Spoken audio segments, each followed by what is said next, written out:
All right, thank you, Renee, and thank you, investorinspirations.com, for having me. Hope you guys have all learned quite a bit. I actually have picked up a few tips along the way too. You know, like Renee mentioned, I have been a trader for well over 20 years now. I started trading in college and moved to Chicago Board of Trade to work on the floor of the exchange. And what I'm also traded everything from stocks, financial futures, commodities, and options on all those products in all market conditions from the floor. Just a regular disclaimer here for everybody. Just remember, past performance of any trading system or methodology is not necessarily indicative of future results. Deborah's saying she can barely hear me. Is that better, Deborah? I can turn up my mic a little bit. Then also mentioned was you can follow me on Twitter at Wolf. I throw out some of my earnings trades and other snark throughout the day.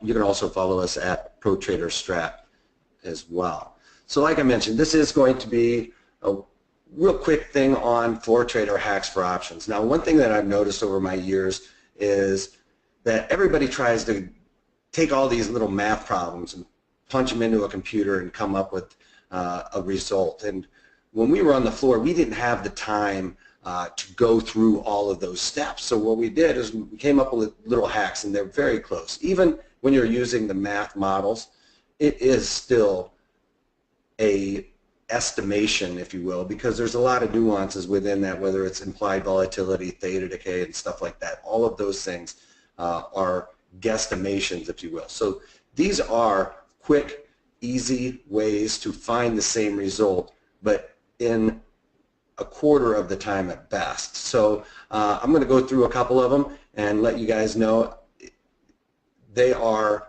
really huge time savers throughout the day. And if you can imagine over the course of a year how much time you can save through these, it is pretty amazing. So one of these, implied volatility percent. Now, implied volatility percent is a little bit skewed a lot of times. Now, keep in mind, if you ever look at a chart of implied volatility, you can see it looks like a regular chart of any old stock. So the way to come up with implied volatility percent, what they do is they take the current implied volatility and subtract that by the low volatility and divide that by the sum of the high volatility minus the low volatility. Now, you may not find that very important because you can say, I can just look on my trading platform and find that. Well, yes, but in a situation like this where on the floor, we would know that there was certain events that could cause implied volatility to spike, but you might not see that same event happen for another 3, 5, 10 years down the road. So for the next year, your data is really off because of that one spike, as we can see here on this chart right here with gap. Just for a earnings event, it spiked. Now, you could imagine a spike on a dividend, but on an earnings you could expect it to spike. So that is really the gauge here. So in a sense, if we took this around and used that same formula to come up with our implied volatility percent, and the reason why this is important to me is because part of my rules of trading options is if you're going to be buying options, you need to have low implied volatility. If you're going to be selling options, you have to have that implied volatility above 50%. So in that, this spike is going to throw off my data for the next year, and I might miss opportunities in gap for that exact reason. So with this, the implied volatility percent that, say, Thinkorswim comes up with would have been 41.27. That wouldn't have met my rules. But if we take out the spike, which is an outlier, we can see it doesn't happen very often, and especially within even a year.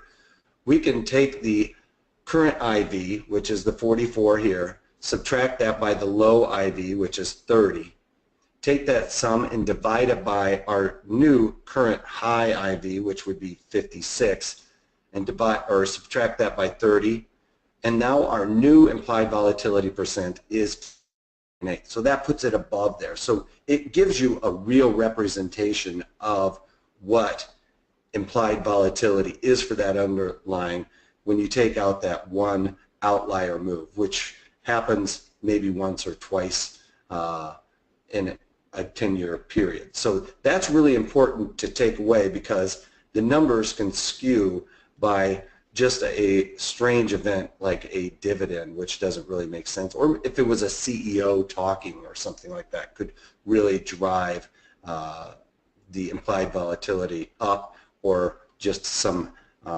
random CEO talking about something, or a rumor could drive that and skew all of those numbers for the rest of the year. So it's important to know this particular fraction and knowing how to figure it out. Put it on a sticky note, throw it up on your computer so that you can see when that stuff happens, how to actually make use of it. Another couple of things we need to know. Delta is the amount an option price increases or decreases with any dollar move in the underlying. Okay, that is the basic explanation or definition of delta.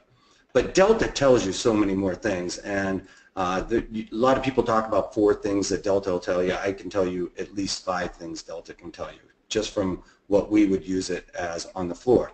And the delta hack is, the delta is the probability of it being in the money. Now everybody tries to flip back and forth and seeing what the probability of being in the money or probability of being out of the money is. Well, delta tells you that. So for instance, a 16 delta is there's only a 16% chance that the underlying will trade up and your strike will be in the money by 1 penny at expiration. That's a quick and easy way to look at it. You don't ever have to flip back and forth and find that on the tab and drop it down. Another thing is understanding the relationship with delta and standard deviation. Our previous speaker was talking about going to that 1 standard deviation move. Well, there's a lot of ways to come up with it, but there's a simple way to come up with the standard deviation. And yes, I know, drop the mic. A lot of people have probably lost a few people right now, but I'm not really trying to get that on you. What I'm trying to get is that on you. No, we aren't going to really look at this particular formula. It's just too in-depth. It takes too long. I mean, I wouldn't even probably know how to put this into my computer. So the easiest way to do this, and sorry, got a little ahead of myself. This is the standard deviation curve. And what it really tells you is what the % chance of being outside the norm is here. We have a half standard deviation, a 1 standard deviation, a 1.5, and a 2. Well, the easiest way to go about it is to really memorize these, but this is another place where you can just take a sticky note and throw it on your computer, and it really relates very well. A 2 standard deviation move is that 2 delta strike. 1.5 standard deviation move is that 7 delta strike. The 1 standard deviation is the 16 delta. And the half standard deviation is the 31 delta. And the easiest way you come up with that is really you're adding up all of these percentages together and coming up with that total. So that is a very easy and quick way to understand when people are talking standard deviations. You can immediately go to your options montage and find where a 1 standard deviation move is. And if you watch any of my classes or webinars, you know that I like to sell 1 standard deviation because the probability is only 16% of the time is that going to come into the money. So I trade by probabilities almost exclusively. Yes, I do use the charts and go about it, but at the end of the day, I use the charts. So this is, or I use the montage.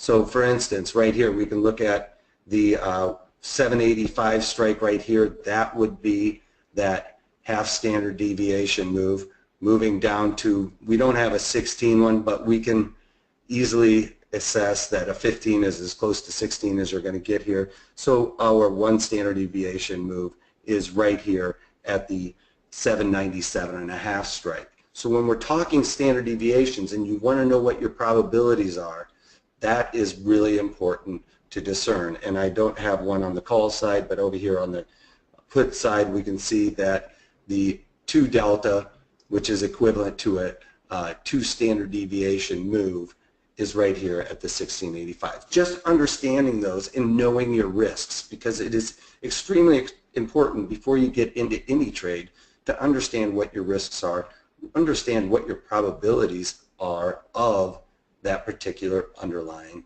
coming into the money. Because from a selling standpoint, we don't want it to come into the money, and from a buying standpoint, we want that to come into the money. So buying a 1 standard deviation call is really a very risky proposition, because the probability is not in that to come to fruition. So that's why it's really important to understand those little quirks about the delta. Also, it's not only the probability of being in the money, but it's also the number of shares being hedged. Now, a lot of people don't really look at this. They're looking at it like, if I own 100 shares of the underlying, I need to sell 1 option to hedge that. Well, yes and no. The interesting thing about it is, we talked about delta being the probability of being in the money, but this, for instance, on the 15 delta strike of Tesla, which is the 240 calls, for every dollar move up that Tesla goes from 223.14 to 224.14, this option strike is only going to increase by 15 cents. It's also going to have theta decay also. I'm not really going to go into that, but that's the idea, is that it is really only hedging 15% of that underlying. So if you think of it as the number of shares, it's really only hedging equivalent to 15 shares of that underlying. So you need to know that going into it, because a lot of people don't like to do covered call scenarios.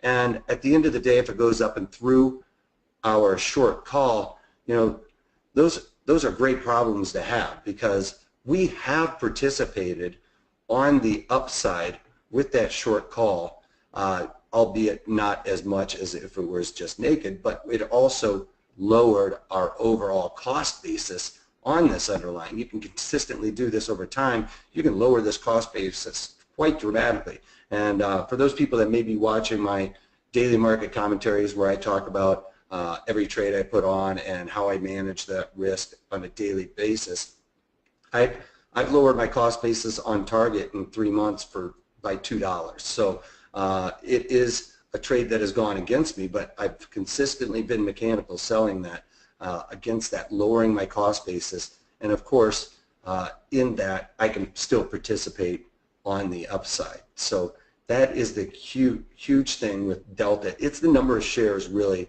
that you're hedging. You're not necessarily hedging all of it until it gets past that 1 standard deviation move, which is a very rare occurrence. You could do this multiple times and lower that cost basis, and when it finally goes into the money, since you've lowered it by $2 or $3, you've increased your profit margin dramatically. So that's a huge bonus with knowing what you're really hedging and how much of that underlying you are hedging. In a sense, if you're selling that 1 standard deviation, you're really only hedging 15 of those. The other 85 are participating dollar for dollar, in a sense. Then the other delta hack. This is the one that we used to use all the time on the floor, and it's never talked about anywhere else. If you've heard it somewhere else, let me know.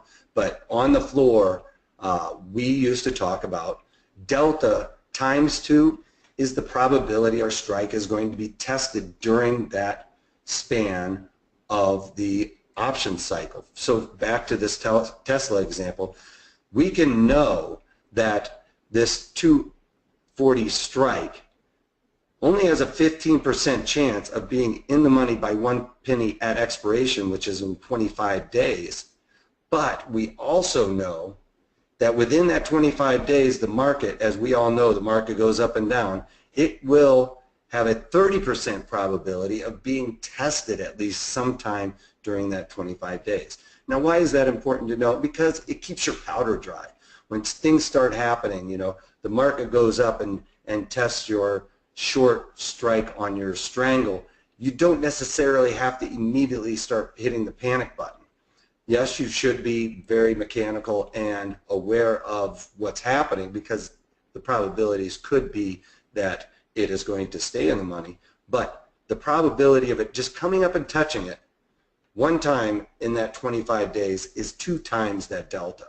So that is a really important takeaway from this of all of the deltas. Some of you may have heard some of the other ones, but I'm sure the greater number of you have not heard about this probability of being tested, and that is 2 times the delta. Really important one to take away from that. Now, the next one is the expected move. Now, this is another one where we're going to have to look at it and be like the stock price times implied volatility divided by 100 times the days to expiration divided by 360, take the square root of that. No, I'm not going to blow your mind with that again. That's not something you necessarily need to know, because this is one of those situations where implied volatility is an estimation. The stock price is going to move. So all of these little nuances that are going around that are going to be changing quite dramatically. So it's not necessary that you really need to know this, because we have a hack for it. All right, and our hack is going to be the expected move is really told over here on the side. So the expected move within the time frame is notated over here, and that is pretty much the montage having that formula in there for you. And you can see that the expected move within 4 days is only $5. Tesla is a volatile one, so it gives you bigger numbers for the most part. But another way to determine the expected move is also by doing a couple other little nuances with this. This is back to the gap, which is GPS. Again, you can see here the expected move is not nearly as great, but the implied volatility is likely much lower than it was for Tesla. So having the hack in mind, this is a great way to come up with it. And you take that current IV that I spoke about in the current IV percent right here for the project that we have going on here. So the 1 day current IV times 19.1, this is another one that you need to memorize, but this is a quick way to punch it back and forth into your computer, and that will give you what the current 1 day expected move is as a percent. Now, yeah, you can take that percent and allocate that to the size the underlying is trading at, or the price the underlying is trading at, to come up with the number. But this is a quick and dirty way to figure out what that percent move is for 1 day. Great for earnings to come up with something like this, because, like I said, if it was an earnings trading gap, you know, this is giving you the expected move within 4 days. We want to know what the expected move is tomorrow, and that is where this comes into line. We take that current IV times the 19.1, and we can get that expected move. Also, with the current week, we can do it by 7.22. That gives you the 7-day expected move. And the 1 day, or the 1 month expected move is divided by 3.5. All right, I may have said multiply, but it's divide, clearly. I may have misspoke there. So this is where we're looking at for the hack for expected move. Again, you can also take out this high and low. We're going to be looking for the current IV for that, which is 44. The next thing we can look for is the expected move 1 day for earnings, and this is the one I really use quite often, more than the other. Is you take the at the money straddle and multiply that times 0.85 or 85%. So what we can do is look at best buy for the straddle, and we're going to be looking at something like the at the money straddle times that 0.85, right? And we're going to take this 122 plus the 92 mid-market on that one. So this one didn't really have a mid-market. I just took the offer on it.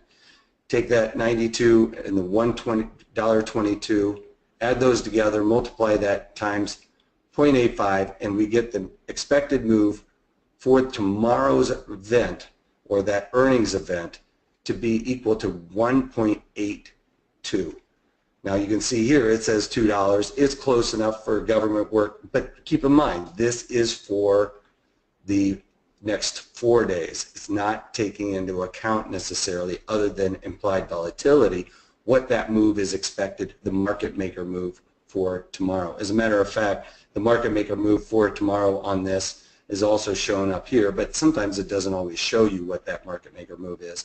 But my 1.819 is where my math comes out, was very close to that, and we're talking you know, a half of a penny at the end of the day there.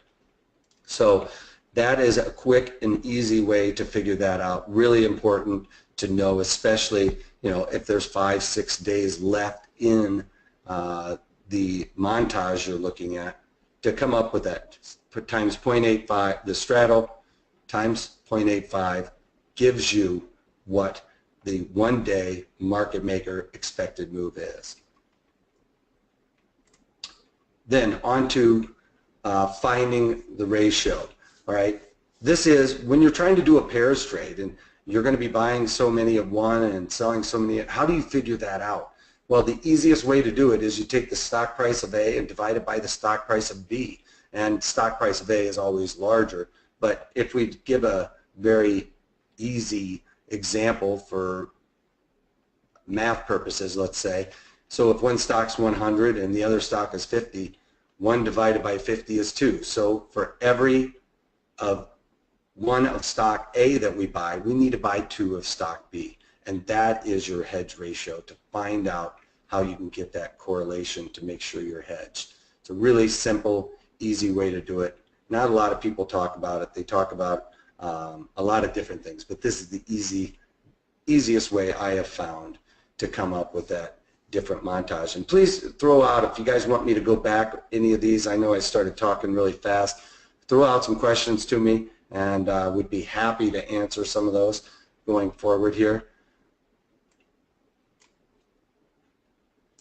Does anybody have any questions about anything I've gone over real quick? I kind of moved along quite quickly, thinking I was going to need to get through some of these really quick. So I've also got other trader hacks that I didn't think I was going to have time for.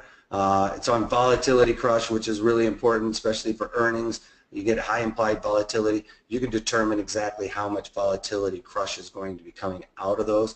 I also have finding the expected move. It takes into consideration the skew. A lot of times we have skew in the put side as opposed to the call side, so finding the expected move that takes into account that. How much intrinsic and extrinsic value is in that option. A real quick and easy way to figure that out by just looking across at the counter call or put gives you a real quick and easy way to talk about that. I also talk about how you can find what the market is expecting there to be dividends within those particular stocks. So even before that ex-dividend date comes up or before they announce what their dividend is, I show quick and easy ways to find out what that expected dividend is, because that's really important when you're buying calls or dealing, especially in calls, because remember, when you have a dividend, that stock price drops by the amount of dividend, and that's going to affect your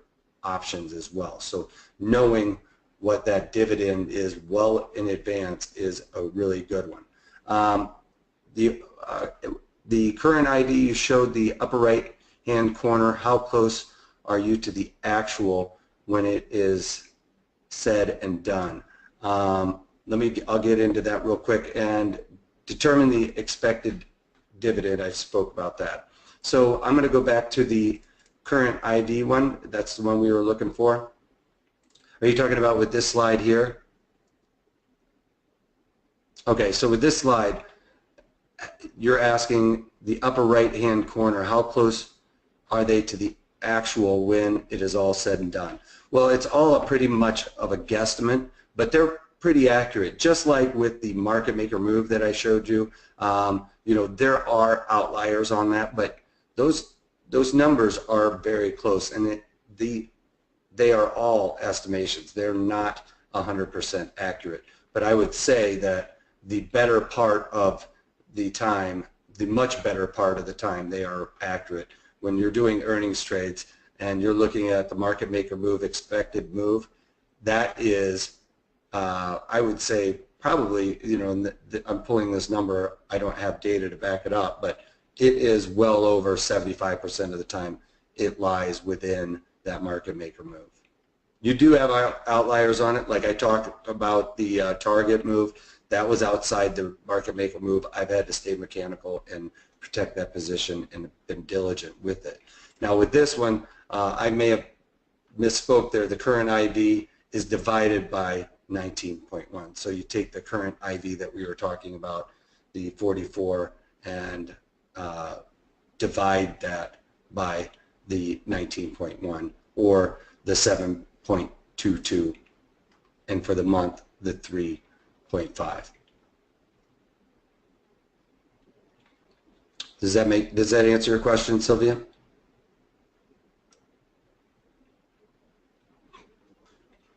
Does anybody else have any quick questions before I throw it on to the next slides here?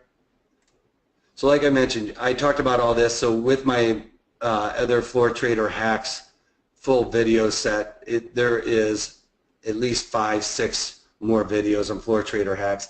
At the end of the day, these things will speed up your process of finding the right trades for you. Just like I talked about with the high implied volatility, knowing what your expected move is for the underlying, whether it be a week, a month, whatever your time frame is. You know, when you're setting up that strategy, you should know what the expected move is to be able to be outside that if you're selling calls, or to be well within inside those numbers to buy options for that matter. So that is why these are really important, and knowing what your probabilities are of success, being the delta, the probability of being in the money at expiration. Also the 2 times the delta is the probability of being touched. And Sylvia, you asked about the current IV. The probability of touch is pretty dead on for that given montage or that given expiration cycle. So at the end of the day, if you guys have enjoyed this, if you've even taken a nugget out of this, that I've taught you something new that could help your day out, the 2 times the delta one, a major one, this at the money straddle times 85. If you learned anything at all from this, for a price here, we have my videos. There's 20 plus videos. They're not even all listed here. And basically setting up your options screen like I do. I use market profile. I talk about how to trade market profile, which is the blue on the side here. Really tells you what volume and price discovery is, which is huge when you're trading options. The other thing is how to use delta to measure your odds of winning. I talked a little bit about that with my floor hacks.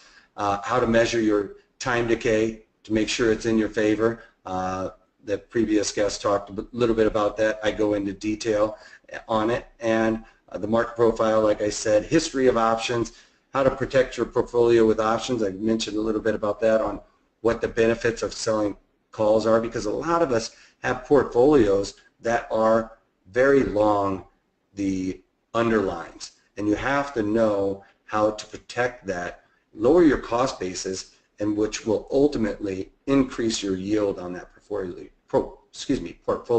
which is huge.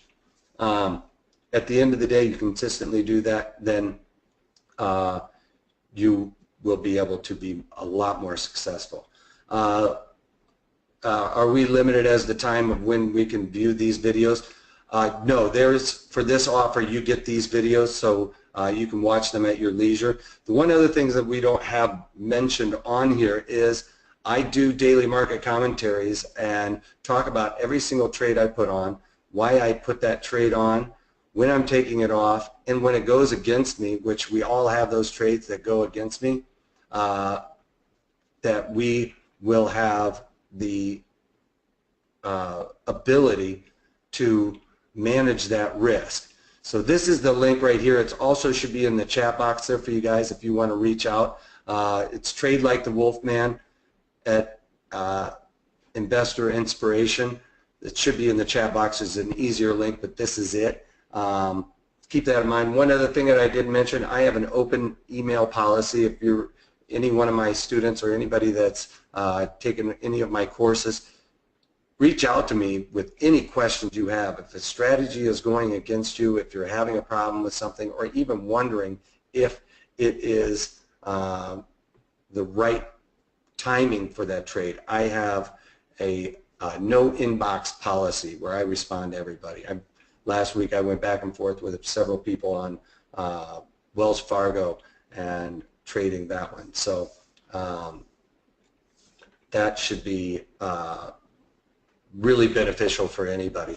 You know, we always want somebody to go back and forth, and that's part of my mentorship process, is to make sure all your questions are answered no matter what. So feel free to reach out to me, and please watch those daily market commentaries, because I go through all of the economic, geopolitical stuff throughout the day. So